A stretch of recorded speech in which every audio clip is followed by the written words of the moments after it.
बिस्मिल्लाहिर्रहमानिर्रहीम।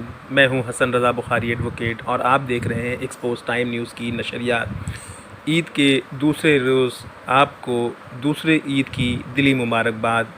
ईद दरअसल उसके मफ़हूम को समझने की ज़रूरत है कि ईद अपने जज्बात को क़ुरबान करने का नाम है। ईद अपने अंदर के हसद को क़ुरबान करने का नाम है।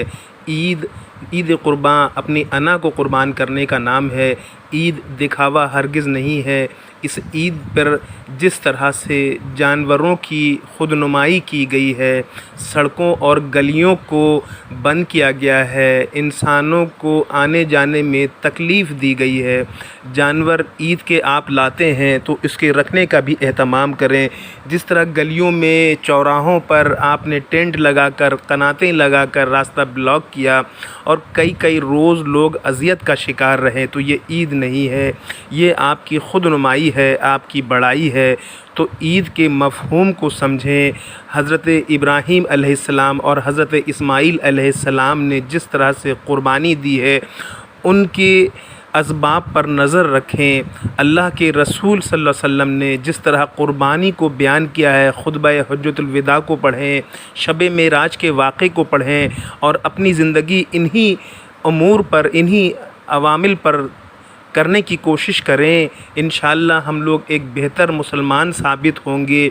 हम अपने नफ्स को अगर मारने में कामयाब हो गए हैं, हमने अगर दिखावे के लिए क़ुरबानी की है, वो क़ुरबानी ख़ास तौर पर अगर हमने चोरी, बेईमानी, ख़ुदगर्ज़ी के पैसों से, अक़रबा परवरी के पैसों से, रिश्वत के पैसों से, मनशियात के पैसों से या दीगर चीज़ों के पैसों से जमा की है, तो वो क़ुरबानी एक दिखावा है। अल्लाह की राह में वो क़ुरबानी कबूल नहीं होती। क़ुरबानी जायज़ पैसों से हो, क़ुरबानी कोई 6 फीट का जानवर लाने से नहीं होती। क़ुरबानी अगर आपने 40,000 का भी जानवर लाया है और 40 लाख का भी लाया है, तो दोनों ही क़ुरबानी अल्लाह के हुज़ूर कबूल होगी। तो मेरी तमाम दोस्तों से, भाइयों से गुजारिश है कि क़ुरबानी के मफ़हूम को समझें।